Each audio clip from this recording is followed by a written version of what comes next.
Welcome, everybody. And today it's a very special New York Rangers report. Joined alongside Samantha Bohrer, I'm Lou Orlando. And Sam, we've got some pretty huge news. The Rangers go out, they get a top-line right winger. They trade for Vladimir Tarasenko. They also get left defenseman Niko Mikkola. But let's just get right into it. Sam, initial thoughts on this big trade for the Rangers? I think this was a huge win for the Trangers. Trangers? Oh, yeah. The Trangers, the Vladimir Tarasenko Rangers. Yes, Trangers. I like that. See, I was thinking about making a pun about the Tarasenko, like the era of Tarasenko. Okay, we'll workshop that. I can get that. Okay, we'll workshop that one post report. But frankly, huge win for the Rangers. First of all, you give up Sammy Blais, who has not had a goal this year. And you're like, all right, well, I know people have a soft spot for him. I was one of those people, but I'm like, he's gone now. Good for I don't know. I don't know why, but I did. He's gone now. You get a guy that has first of all, a crazy record this year, a crazy record a number of years past the Blues, scored the first goal in the Rangers sweater now in his second shift as a Ranger, literally 2 minutes into the first game. And boy, did he look electric. Looks like he fits right in.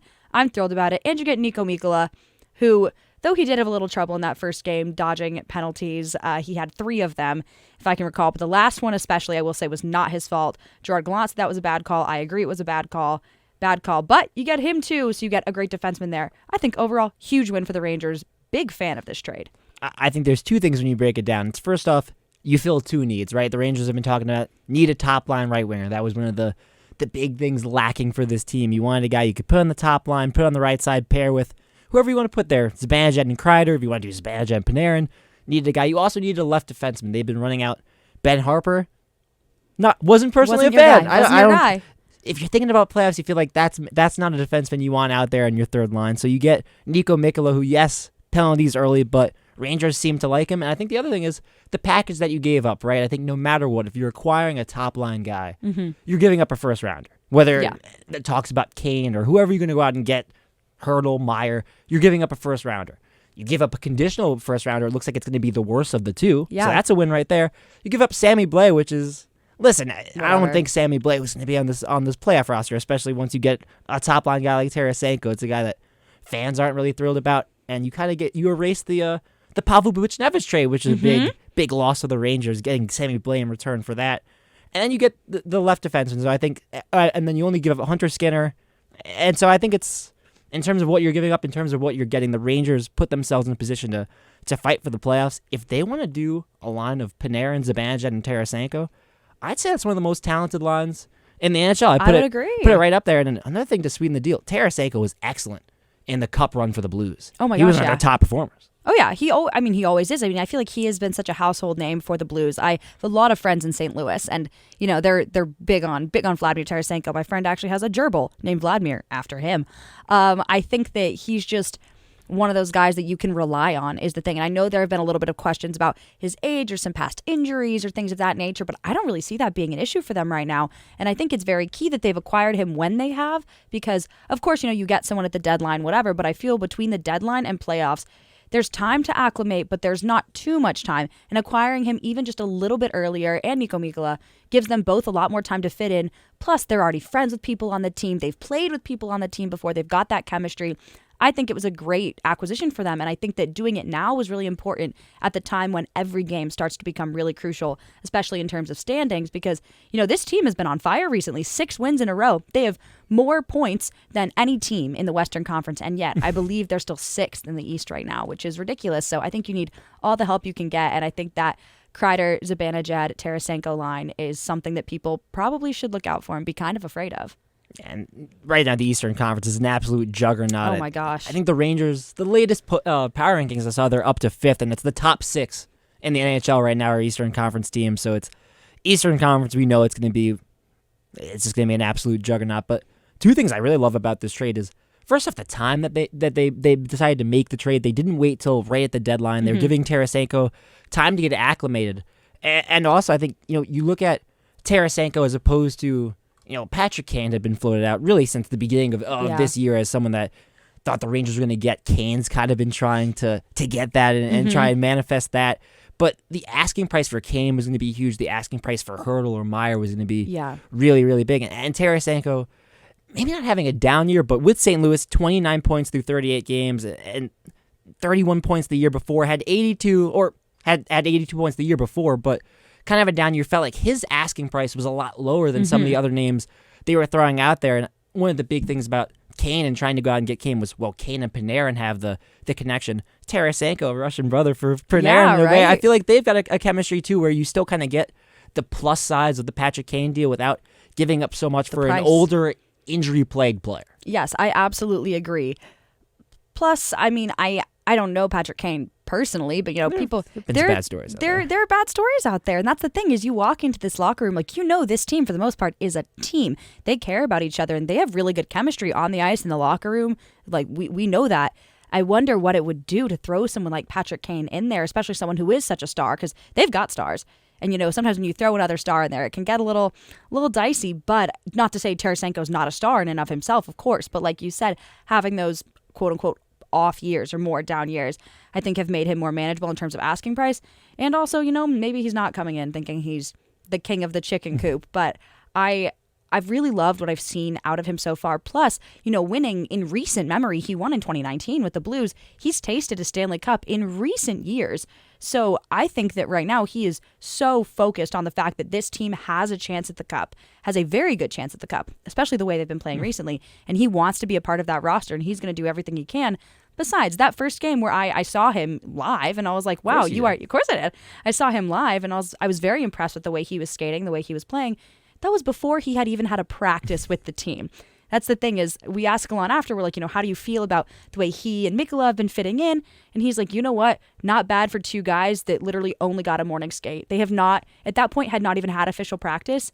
And both of them were still very involved in the game, which to me seems like a really good sign for how they'll fit in going forward. I think the quote was something like, you let him rely on his talent that first game. I think that was the good line. It's like, you show him a couple of schemes, but just let him skate. He's a good skater. Let him go out there. Yeah, exactly. And do his thing. And the other thing is it gives you time now. You get to see how everything shakes up. You could still make a move at the deadline. You still have assets. You held on to almost all of your top prospects. Kravtsov has now requested a trade too, so yes. You don't know where the value is now that that's been made public, and obviously he hasn't been really in the favor of the coaching staff this year, but he's a guy that former first-round pick, had a lot of hype coming in. So the Rangers still have not so much cap space maneuverability. Yes, it's 50% retained on the Tarasenko trade, so I think they have probably a little bit over $1 million to work with. So, you're not getting probably another top guy or anything like that, but still moves to bolster. I keep saying, like, Tyler Mott get thrown out there. It's just kind of like someone to cement the fourth line, but I'm curious if there's anyone you'd like to still see them pursue. I don't know. I do think Tyler Mott would be interesting. Obviously he spent a little bit of time as a Ranger before, but it'd be interesting to see him come back, especially because he kind of knows the playing style there already. And I don't know, I'd admire that. But right now, I have to take a deeper look because looking at that cap space they have, everyone in my brain that I'm like, oh, I want to see them in a Ranger sweater. I'm like, oh, they don't have the space for that. They don't have the money for that. And I don't know who they would give up in their place. That's the thing I guess I'll ask you is, who do you think they're giving up? Obviously, no one on the top line, no one on the kid line. If they did, they'd be stupid, capital S stupid.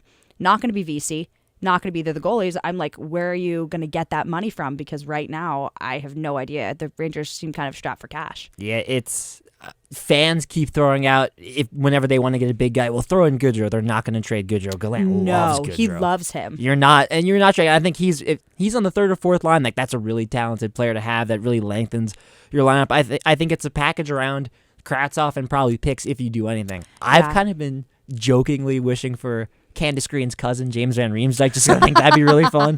Get him over there, but he's got a huge contract. Get him in the Rose Hill Gym then. Rose Hill Gym a little bit more. But I don't think that's going to happen, especially after the Tarasenko trade. And again, that's a guy where like the asking price wouldn't be super high, but I think if they make another move, it's kind of like a Tyler Mott, Justin Braun type, where it's not someone that the fan base is going to get like super, super crazy excited for, but if they make another move, it's going to be like a small, nice player, someone that is going to give you good minutes, probably scan the third or fourth line and just lengthen this line. I think right now you're talking about a team that you mentioned earlier, like really has a good chance to win the Stanley Cup. I really feel like the talent, the way they've been playing, the way the kids have been playing. Oh my gosh, the kid line, which has been experimented before this year, is now, and this is behind Hedel, who is now the third leading scorer on this team, but Lafreniere and Kakko stepping up. This is, again, a team that doesn't have a ton of playoff experience besides that run last year. You throw in Tarasenko with the mix, and all of a sudden you got to feel really good about this team going up against anyone in the playoffs. I agree. I mean, you look at, they beat Carolina the other night, which 6-2 and handily. 6-2. Yes, they didn't just beat them; they smacked them. Which is the thing when you think of like the big problems for them right now. You think of Carolina, you think of the Boston Bruins of the world, you think of all of that. Well, look at that. Yeah, they beat the Canes 6-2. They beat the Kraken 6-3. And that was a game that I think, obviously, the third period was bad. But these are top-level teams right now in the league, and I think they're playing so well, especially in that Kraken game.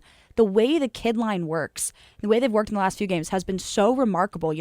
They're firing, and I think they obviously love playing together. They love playing on the same line. And it almost feels as if they're fighting to prove that they can, because we know Gallant has been shuffling the lines all year. It kind of finally feels like they have found a line arrangement that really works.